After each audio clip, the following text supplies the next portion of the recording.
بسم الله الرحمن الرحيم وماستر فيدو ومركز إذن لا socodsiiyo cashiro ku saabsan tiknoolajiga cusub maanta waxaan qaadan doonaa cashiradii Facebook ahaa qayb ka mid ah oo lagu magacaabo blog macnaheedu waxa waaye qofka inaad iska blog gareyso qofka markaad nacdid qofkan friends ayuu kula ahaa markii qofkii ama wax qaldan uu kaa sameeyo ama fariin xun uu kuu soo diro qofkii inaad iska cancel gareysid oo friendska aad ka saartid waxa la dhahaa blocking waxaa loo kala qaadaa dhowr qaybood restrict list waxa la dhahaa oo jiro qofkii awoodii uu lahaa friendska qofkaas friend kula aad xadidid tusaale qofkan waxyaabaha postiga aad soo dhigtay Facebook adiga inuu arko laakiin tagiska aad sameydo ama adiga lagugu soo sameeyo in uusan arkinin iyo mid kale ee lagu magacaabo block users ah qofka inuusan posti uusan arkinin tagiskiina uusan arkinin total inuusan waxba arkin la block users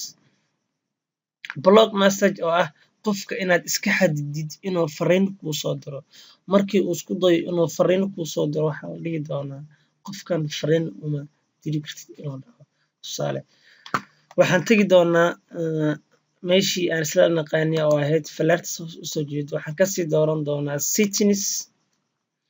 settings markaan kasii doorano waxaa noo soo baxday qaanadii general account setting ahayd waxaan kasii dooran doonaa blocking qaybta oo blockingka ah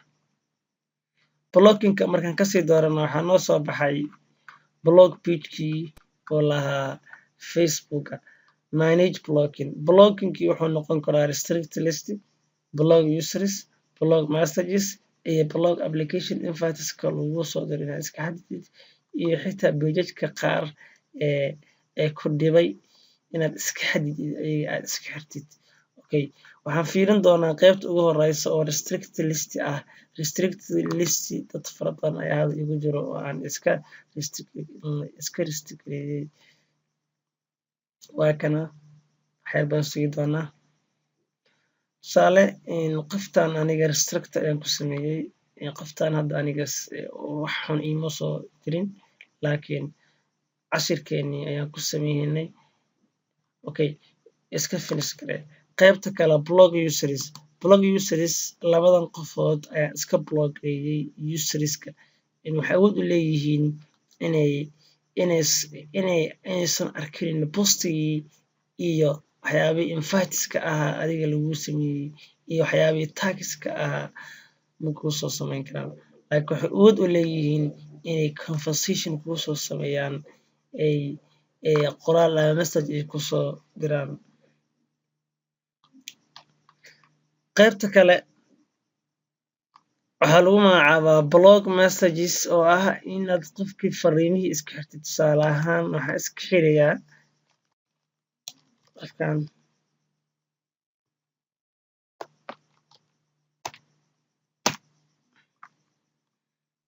just stop receiving message and calls from qofkan messengerkan qofkan automatic qofkan aniga fariina ima soo diri karo wicitaana iguma soo sameyn karo blog message hadaan dhaho automatic qofkaas waa iga xirmay fariin dambe ima soo diri doono calling dambana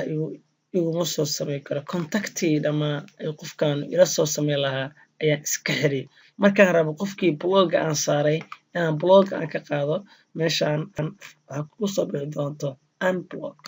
unblock ayaa dhahaysa kabacdi blockingkii wuu ka baxa qaybta kale ee aadka muhiimka ah waxaa waaye pages qaar ayaa jiro oo aad kuu dhibo notificationska kaa buuxiyo dhawaaqooda uu ku dhibo marka tusaale ahaan waxaa iska xiri doonaa pagekan ee lagu magacaabo galmudug state of Somalia uma baahni qoraaladiisa ma jecli qoraalla waxaa lasoo dhigaa mararka qaar aan wanaagsanayn marka waa iska xadidey waa kana blocked waa ima soo dhici doono automatic posti ma arki doono reply comment dhammaan ma arki doono insha Allah tacaala cashirkeeni ku saabsanaa blocking managing to blockingka sidee loo maamulaa intaas ayaan kusoo gabagabeyn doonaa waa aniga oo idin leh assalaamu calaykum waraxmatullaahi tacaala wabarakaatu